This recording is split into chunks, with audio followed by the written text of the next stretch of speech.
Eu sou aluna pestana com Campos e eu vou apresentar o seminário falando sobre o rastreio da diabetes mellitus.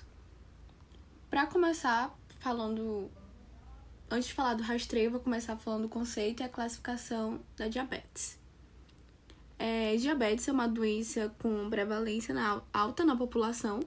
Ela é caracterizada por um transtorno metabólico que provoca a elevação da glicose no sangue, que no caso é a hiperglicemia. E provoca também distúrbios no metabolismo de carboidratos, de proteínas e de gorduras também, por meio de defeitos da secreção ou da ação da insulina, que é produzida no pâncreas. A função da insulina é permitir a entrada da glicose nas células, então ela é fundamental para o seu funcionamento energético. No caso, a glicose é fundamental para o funcionamento energético da célula. E aí, em relação à sua classificação, tem a diabetes do tipo 1 e a do tipo 2. A do tipo 1, mediante o processo imunológico, ela é autoimune e ocorre a destruição das células pancreáticas, ocasionando a deficiência de insulina. E essa condição ela se manifesta principalmente nas crianças e nos adolescentes, entre os 10 e 14 anos, mas pode acontecer também em pessoas adultas. Nos sinais clínicos, a gente vai dar destaque para a hiperglicemia acentuada, que evolui para cetoacidose, especialmente quando tem a presença de infecção. Aí já do tipo 2, a instalação da doença ela é lenta e ela se manifesta normalmente em adultos com excesso de peso e histórico familiar positivo para a diabetes. Nesse caso, que a gente viu que na diabetes mellitus tipo 1, vai ter a destruição das células pancreáticas, é autoimune. Aqui não, aqui a gente vai ter uma resistência à ação da insulina. A cetoacidose nesse tipo ela é rara, e quando tem cetoacidose, em geral, ela é ocasionada por alguma infecção ou estresse grave. Aí sobre o rastreamento da diabetes. Segundo o Ministério de Saúde, a consulta de rastreamento para a população-alvo definida pelo serviço de saúde deve ser realizada pelo enfermeiro da unidade de saúde, encaminhando para o médico em um segundo momento para poder confirmar o diagnóstico dos casos suspeitos. Aí, no caso, o público-alvo para o rastreamento da diabetes mellitus vai incluir pessoas com excesso de peso e um dos fatores de risco que a gente tem histórico de pai ou mãe com diabetes mellitus ou doença cardiovascular, hipertensão arterial, diabetes gestacional, dislipidemia, inatividade física, síndrome do ovário policístico, exame de glicemia em jejum alterada ou tolerância diminuída à glicose.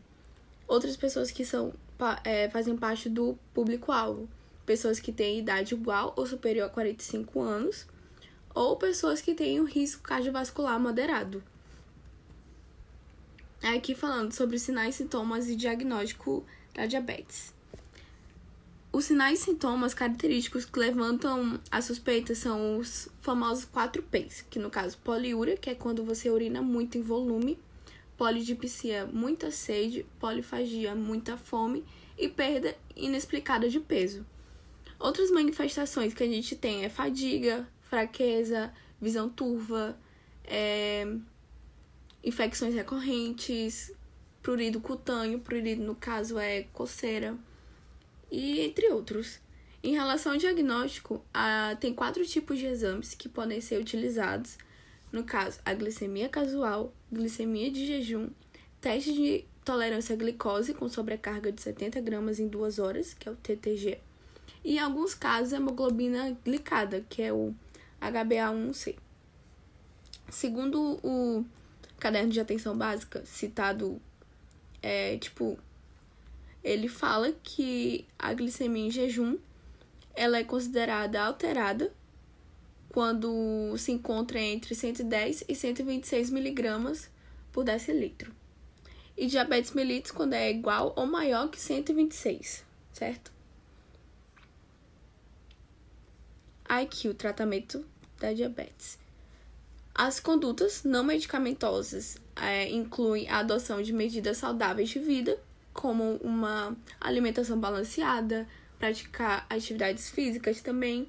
E em relação ao tratamento medicamentoso, a gente tem os antidiabéticos orais, no caso, metformina, glibenclamida e entre outros. E a gente tem também a insulinoterapia, que é um exemplo da insulina regular, com uma ação rápida, e NPH de ação intermediária. A via de administração usual da insulina é a via subcutânea, e ela pode ser realizada nos braços, no abdômen, nas coxas, nas nádegas, mas tem que ter um rodízio das aplicações. Se aplicou ontem no abdômen, depois aplica no braço, fazendo rodízio, entendeu? Para evitar a lipodistrofia. Os cuidados com a insulina, a gente tem que manter ela sob refrigeração, não evitar expor ela à luz solar e também calor excessivo.